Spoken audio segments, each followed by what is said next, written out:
Mashallah, ladies and gentlemen, get ready to leave all your worries behind and step into a world of laughter. Now, students of primary and secondary section will present a comedy drama, और कौवा उड़ गया.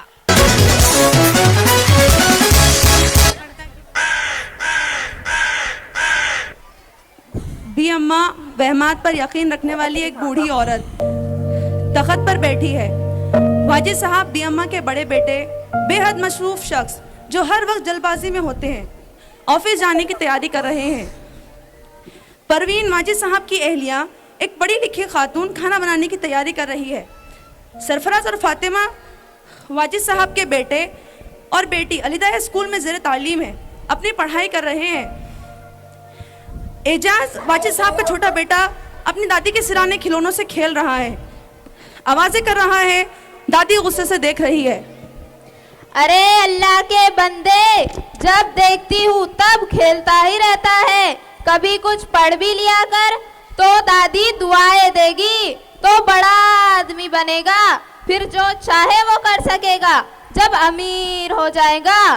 भी अम्मा, जिनके पास ज़्यादा पैसे होते हैं कि वो नोटों पर जैम और सालन खाते हैं, चाय में बिस्किट की जगह सिक्कों को डुबाकर खाते हैं. हमारी टीचर कहती है हुजूर सल्लल्लाहु अलैहि वसल्लम ने इरशाद फरमाया, खुश नसीब है वो शख्स जिसे दुनिया में सिर्फ गुजारे लायक रोज़ी मिले और उस पर किनात करे और अल्लाह ताला का शुक्र अदा करे. अच्छा मेरे बाप, नहीं बनना बड़ा आदमी तो मत बन. ये कैसे मदारिस है जहाँ इतने छोटे छोटे बच्चों को इतनी बड़ी बड़ी बातें सिखा देते हैं. अच्छा दादी, मुझे ये बताइए कि हम सिर्फ घर में 6 ही जने रहेंगे? अब्बू, अम्मी, भैया, बाजी, आप और मैं? नहीं रे, तेरे भैया की शादी हो जाएंगी, फिर हम साथ हो जाएंगे. जब बाजी की शादी होंगी फिर से अपन 6 हो जाएंगे. फिर तेरी शादी हो जाएंगी ना. आप मारोगी नहीं? निकल यहाँ से. और जाते जाते वो जूती उल्टी पड़ी है, उसे सीधा करता जा, वरना घर में नहुसत आ जाएंगी. भी अम्मा, जूती उल्टी होने से नहीं, गीबत करने से, चुगलियाँ करने से, झूठ बोलने से घर में नहुसत आती है. अच्छा फातिमा, अगे फातिमा, कितनी बार कहा है इस छोकरी को एक आवाज में आ जाए, मगर मजाल है ये आजकल कंप्यूटर दौर के बच्चे जो किसी की सुन ले. दादी, कंप्यूटर का दौर भी अब पुराना हो गया है. ये 5G और 6G नेटवर्क का दौर है. काम करने को कहो तो कोसों दूर भागती है. बातें पटर पटर करवा लो इससे. तेरा बाप कहाँ है? कभी माँ का ख्याल भी आया है उसे? या जीते जी मुझे दफन कराया? जी भी अम्मा, मैं भी बुलाते अब्बू को. अब्बू, अब्बू.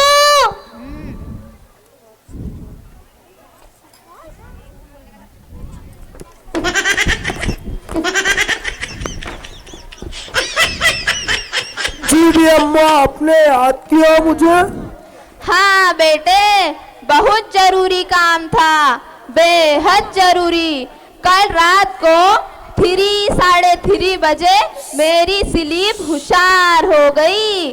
तहज्जुद का वक्त एक खूब मोटा ताजा मुर्गा बांग दे रहा था, गोया अजान दे रहा हो वाजिद. फिर आपने दिल लगाकर तहज्जुद की नमाज पढ़ी होंगी.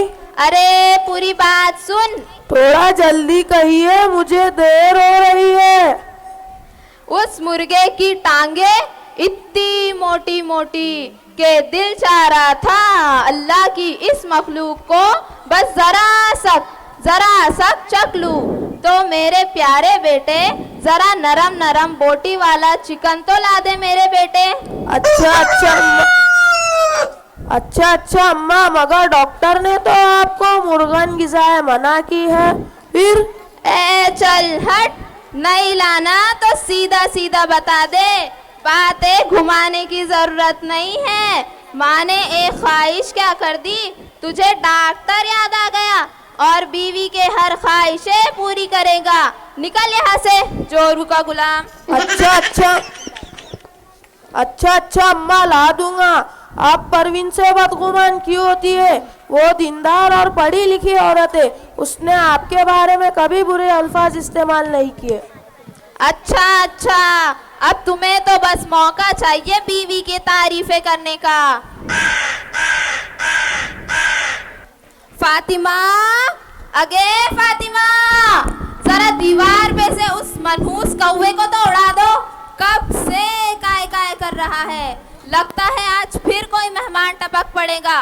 भगा दो उस कौवे को। जी दादी आई। मगर वहाँ तो कोई कौवा नहीं है, शायद उड़ गया होगा। मगर दादी, हमारी टीचर ने तो बताया था कि मेहमान की आमद तो बरकत का सबब होती है। हुजूर सल्लल्लाहु अलैहि वसल्लम ने इरशाद फरमाया, मेहमान आता अपना रिस्क लेकर है और जाता है तो मेज़बान के गुनाह बख्शवा कर जाता है। फिर आप क्यों मेहमान आने पर इतना चिढ़ती है?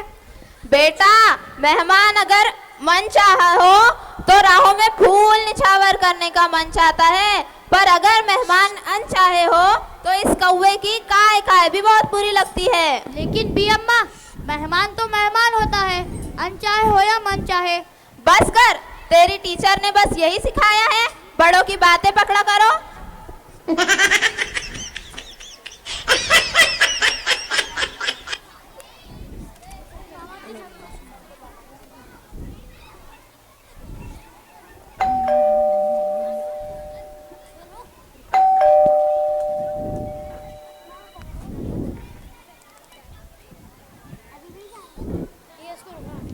चलट।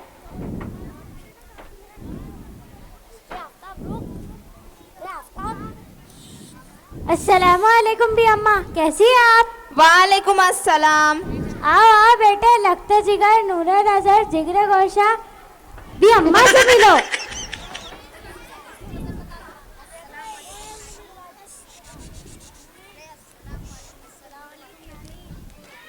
अये हाय, ये तो पूरी फौज के साथ आई है। हाय मेरा मोटा ताज़ा मसालेदार मुर्गा। खैरियत से बेटे, खैरियत से आना हुआ तुम्हारा। माशाल्लाह पूरी फौज के साथ आई हो। अब कौन आ गया है? मुझे पता है, ये जरूर उस कौवे की काय काय का नतीजा है। अरे संजीदा और रंजीदा के अब्बा होंगे। रंजीदा के अब्बा के तो बड़ी लंबी उम्र है और बढ़ती ही जा रही है 30 के, लगते 40 के।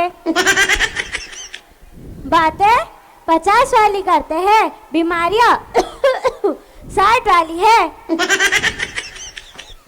कमाई 70 की है और खर्चे 80 के। लगते 90 और अंदाज 100। रंजीदा के अब्बा अब इतने संजीदा क्यों नजर आ रहे हैं और अंदर आने में इतनी देर क्यों हुई जी? क्या कर रहे थे बाहर? सच्ची सच्ची बताओ। मैं अंदर आ ही रहा था तो एक काली बिल्ली रास्ता काट गई और मैं डर गया कि कहीं कुछ बुरा ना हो जाए। मगर फिर मैंने सोचा, इतनी काली मोटी बिल्ली के साथ इतने सालों से रहकर कौन सा अच्छा हुआ है जो उस बिल्ली से होगा। मैं कुछ समझी नहीं। कोशिश भी मत करना, तुम अपनी छोटी अकल से मोटी बात नहीं समझ पाओगी। तुम वो काम करो जिसके लिए तुम यहाँ आई हो। दामाद जी हाथ को खुजाकर पैसों की तरफ इशारा करते हैं। रेहाना फूफू, मेरी एक बात आज तक समझ नहीं आई कि आपने अपने बच्चों के नाम इस तरह के क्यों रखे? ये हमने नहीं, भी अम्मा ने रखे हैं, फाल निकाल कर नाम किस तरह रखे जाते हैं? आँख बंद करके बिस्मिल्लाह पढ़कर कुरान का कोई भी सफ़ा खोल लेते हैं और इसके पहले लफ्ज़ से नाम रख लेते हैं। मगर ये तो कुरान के अल्फाज नहीं लगते। हाँ, वो तो मैंने गलती से अम्मा को कुरान की जगह उर्दू डिक्शनरी फेरोज़ुल लुगत थमा दी थी। तो कोई बात नहीं, आप अपनी गलती दुरुस्त करके 2 बार कुरान थमा देती, कम से कम आपके बच्चों के तो नाम सही हो जाते।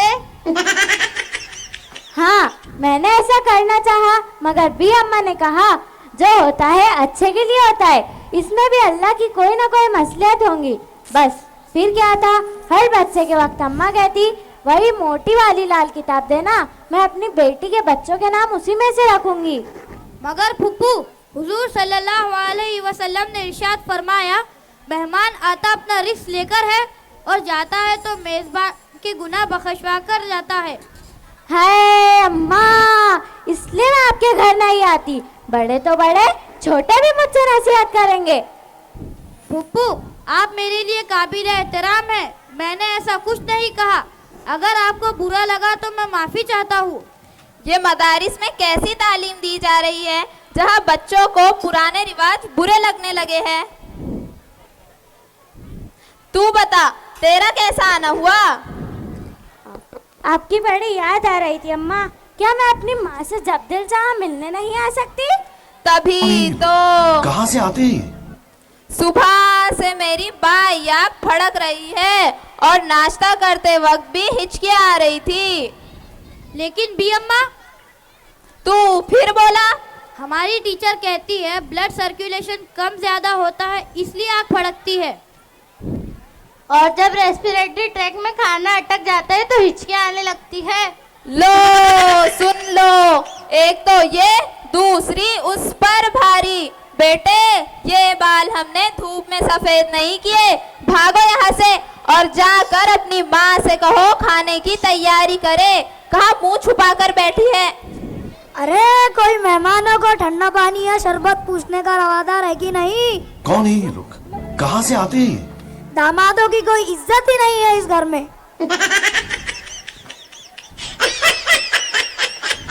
बी अम्मा, सुबह से मेरे दाएं हाथ में खुजली हो रही है। लगता है तेरे पास ढेर सारा पैसा आने वाला है, इसीलिए तो मैं आपके पास आई हूँ। रात को मरूम अब्बा मेरे ख्वाब में आए थे। ये मोटी मोटी नोटों के गड्डियाँ मेरे हाथ में रख रहे थे। 500 की नोटें थी अम्मा, 500 की। एक तो ये तेरे अब्बा को वहाँ पर भी सुकून नहीं मिला। आज तक मेरे पैसों पर नजर है उनकी। मुझे आज भी याद है कितनी मेहनत से मैंने पैसे जमा किए थे। कभी तुम्हारे अब्बा के मैले कपड़ों के जेबों में से, तो कभी सौदे में से बचाकर, और कभी तो तकियों के नीचे से। मगर क्या अम्मा? नोटबंदी हो गई। सारे के सारे पैसे उनके हथेली पर रखना पड़े। नहीं देती तो सारी फेंक देनी पड़ती ना। फिर अब्बा ने तुम्हें कितने पैसे दिए? कहाँ दिए, सारे के सारे रख लिए, ये कहकर कि मेरी बीवी बड़ी किफायतशार है, अपने शौहर का बड़ा ख्याल रखती है।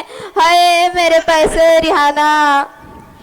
रंजीदा के अब्बा के बड़े संजीदा हाल चल रहे हैं। अम्मा, क्या है? जरा अपनी जेब तो ढीली करे।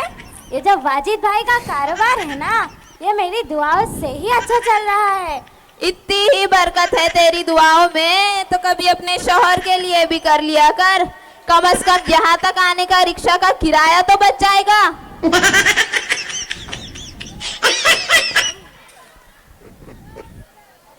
बी अम्मा, वो रिक्शा वाला कब से बेल बजा रहा है जिसमें फूफी बैठकर आई है।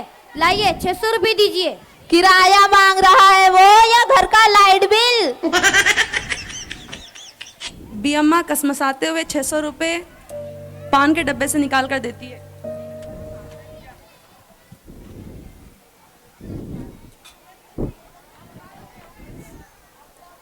वैसे अम्मा, खाने में क्या पका है? बहुत भूख लग रही है कसम से, पेट में से आवाजें आ रही है। फातिमा, अगे फातिमा, जरा अपनी माँ से कहो खाने की तैयारी करे। मेरी बच्ची हलकान हो रही है।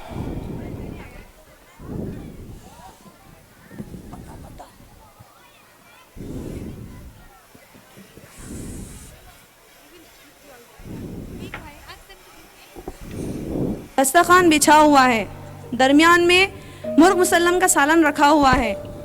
सालन के दरमियान मुर्गे की टांग की तरफ सबकी नज़र है, मगर सालन का डोंगा बी अम्मा के सामने रख दिया गया है।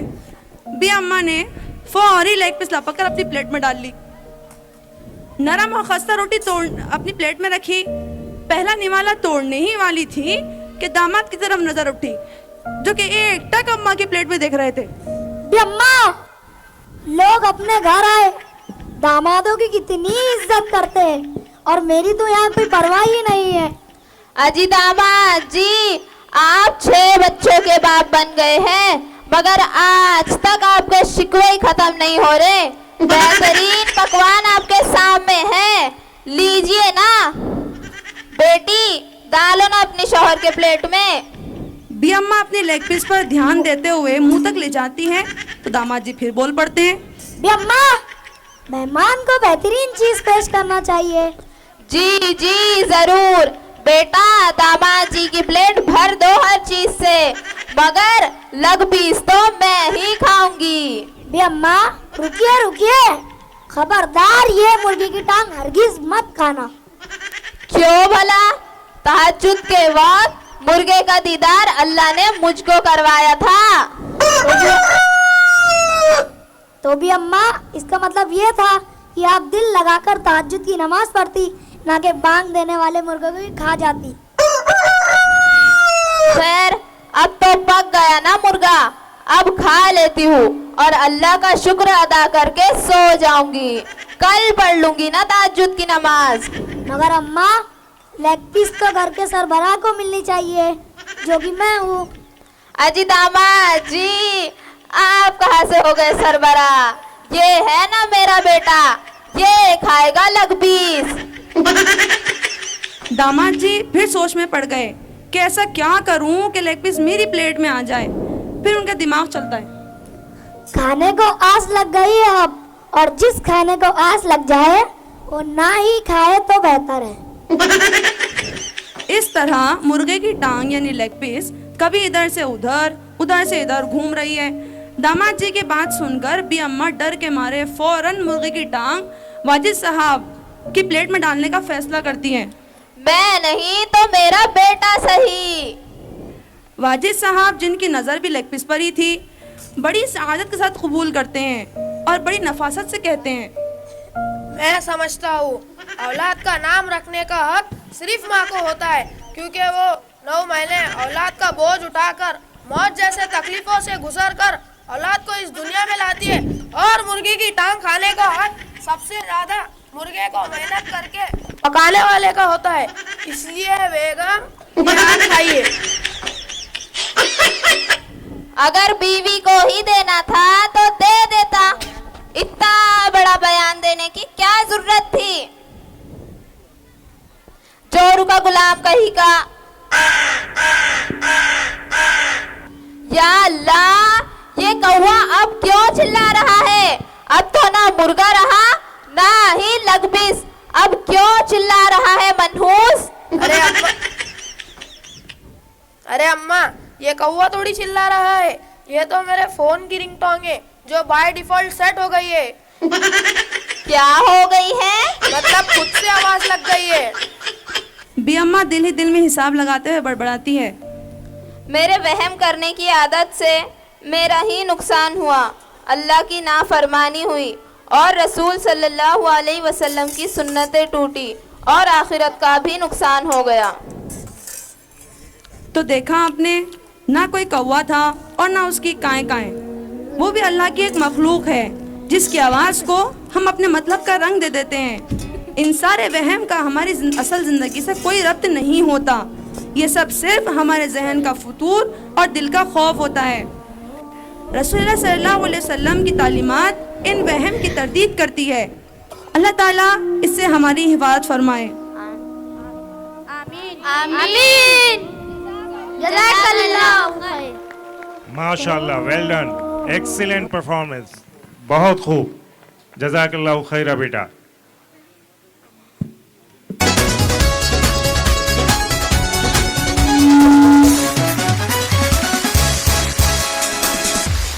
ये थे हमारे रोशन गेट ब्रांच के बच्चे, या सेंट्रल नाका कह लीजिए। असल में हम लोग पहले से रोशन गेट ही कहते आए हैं, तो हमारी ज़बानों पर वही चढ़ गया है।